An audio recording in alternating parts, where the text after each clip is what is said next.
So I just want to show you a couple of tips and tricks in how you can use My Workforce quite effectively to find crew. So once you've managed to import or invite some crew in, they will appear in your workforce.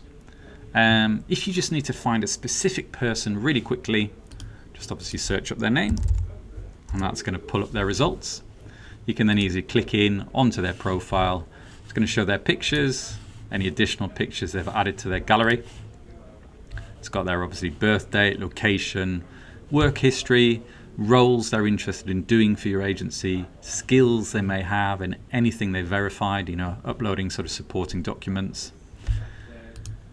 You've got their company and application information. That's all the questions they filled out when applying to be part of your database. You can suspend them there if needs be. And you've got the feedback from jobs they've worked for you. So that's the easiest way to find crew. Another way is advanced filters. So this is super handy if maybe the client rings you and say, hey, look, we've got a big job coming up. Have you got any crew available on Saturday, 31st? They've got to have this specific skill set, preferably, sort of bartenders or whatever role it is. Maybe the client would prefer that they've actually worked for them before.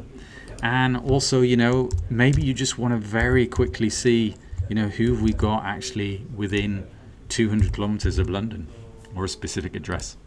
You can add that. That's going to then quickly filter down your database to show you who those people are. So just remember to clear your results after that.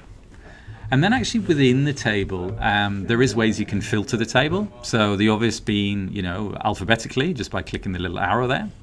Or you might actually want to just show who are actually our 4 and above star crew. So you can quickly filter down to show that. And again, then further filter to show the best people down to the worst there. Joined, so when they actually joined your database to see who's been your longest standing crew and maybe who the new people are. When they're actually the last time they worked for you. So this can be really handy. So if you kind of want to reach out to those people that haven't worked for you a little while and just say, hey guys, do you need any help finding work? That's always a nice way of kind of nurturing your crew database. The number of jobs they've worked for you. So always good fun maybe at the end of the year just to see which of the crew have done the most jobs for you. Maybe you want to give them a little reward, who knows? And then when the crew register you to database, if you've allowed them to register as both employed and self-employed, obviously you can then further filter by those options. So this might be handy if you need to, for example, only get a message out to your employees. You could quickly filter down and then just obviously contact those people. Just bear in mind when you're filtering in the tables, obviously when it's blue, that means the filter is active. So just remember to kind of remove those filters, otherwise it is going to affect your results in the table. That's a couple of tips and tricks in My Workforce. There is a dedicated section to explaining what the different statuses are. So make sure you watch that. And yeah, more to come.